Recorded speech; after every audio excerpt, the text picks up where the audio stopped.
You are watching Forbidden Files, the channel that opens the files history left behind. Today's file is a piece of paper, or more precisely a piece of gazelle skin. It was drawn in 1513 and it shows something that no human being was supposed to know about for another 300 years ago. In 1513, a Turkish admiral drew a map of the world on that map. At the very bottom it drew a continent that looked very much like Antarctica. Now here is the problem: Antarctica was not officially discovered until 1820.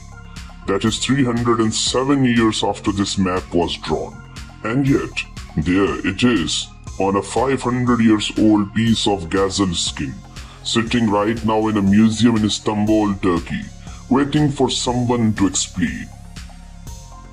To understand this map, first you need to understand the man who made it. His name was Haji Ahmed Muhyiddin Piri. History known him as Piri Reis. He was born around 1465 in the Ottoman Empire in a port city on the Dardanelles Strait in Turkey. He was a sailor. From a young age he became a pirate, then a naval captain, and eventually rose to the rank of admiral in the powerful Ottoman Navy. He was also a brilliant map maker. In 1513, he completed his greatest work, a world map compiled from approximately 20 different sources map. He wrote notes on the map itself, listing his sources. 8 ancient maps from the time of Ptolemy, 4 Portuguese charts, 1 Arabic map, and most remarkably, a map drawn by Christopher Columbus himself. A Columbus map that has never been found anywhere else in the world.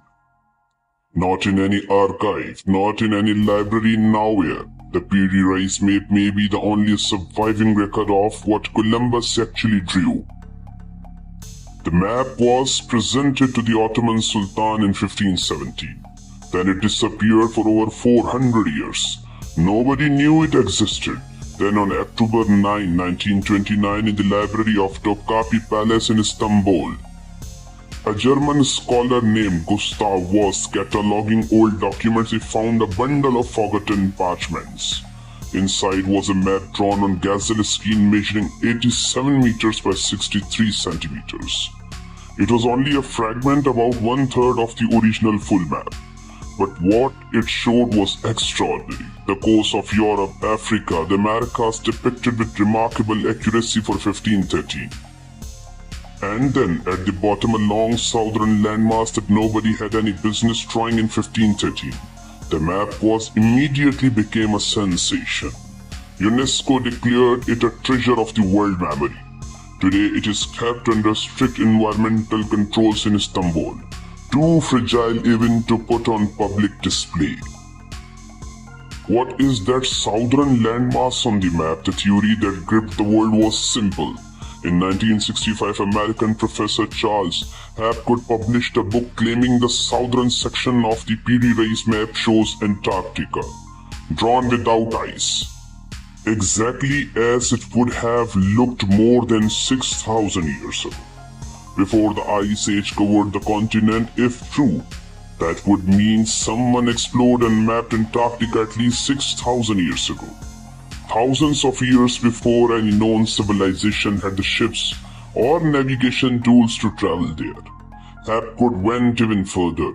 He believed the level of geometric precision in the map suggested that whoever created the original source maps had knowledge of spherical trigonometry, advanced mathematics that Europeans only developed much later. In other words, someone with extraordinary technology mapped the world long before history records it was possible. Now, here is where we must be fair and honest with what most modern scholars, and there are very good ones who have studied this map in detail, have a different explanation. In the 1500s, map makers of that era all believed a giant southern continent must exist. They called it Terra Australis Incognita, the unknown southern land. It was a theory from ancient Greek geography. The idea that there must be a large landmass in the south to balance out all the land in the north. So almost every map from this period shows a large landmass at the bottom, not because anyone had been there, but because they believed it must exist. According to mainstream scholars, the southern section of the Piri Reis Map is mostly likely a distorted version of the South American coastline, or simply this conventional Terra Australis guess. But here is where it gets interesting again. New research using cartometric analysis, a modern computer method that compares historical maps against real satellite coordinates, has revealed something surprising. The accuracy of certain sections of this map is far beyond what the technology of 1513 should allow. But the Brazilian coastline is depicted with a precision that suggests the source maps Piri Reis used may have been surveyed with tools we cannot account for. But here is the part of this story that does not get enough attention. Piri Reis wrote on the map in his own hand that one of his source map was drawn by Christopher Columbus, a map showing the Western Atlantic and the Americas. Here is the extraordinary thing about that claim. Christopher Columbus made 4 voyages across the Atlantic. He was one of the most famous explorers in history and kept detailed journals and records. And yet, not a single original map drawn by Columbus has ever been found anywhere in the world. Not in Spain, not in Portugal, not in Vatican, nowhere. All of his original maps are gone. And if Piri Reis was working from a Columbus source, then what else was is that source map that nobody has seen since 1513. Here is what we know for certain: the Piri Reis map is real. It is kept in Istanbul and was drawn in 1513. It shows the Americas with accuracy that surprised historians when it was rediscovered in 1929.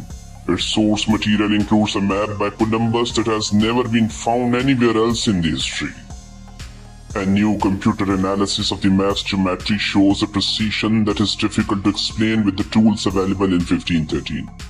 Is it a window into a lost civilization, or a brilliant sailor's educated synthesis of the best maps of his time? The answer is still written on that piece of gazelle skin in a palace in Istanbul, and we are still learning how to read it. Now I want to hear what you think. Does the Piri Reis map show Antarctica, or is it just a good guess about a southern continent? Drop your answer in the comments below. I read every single one. If this video opened your eyes, hit the like button right now. It only takes a second and it helps this channel reach more people. Subscribe and follow to Forbidden Files, because every week we find one more file that tried to forget. The next file is already waiting for you.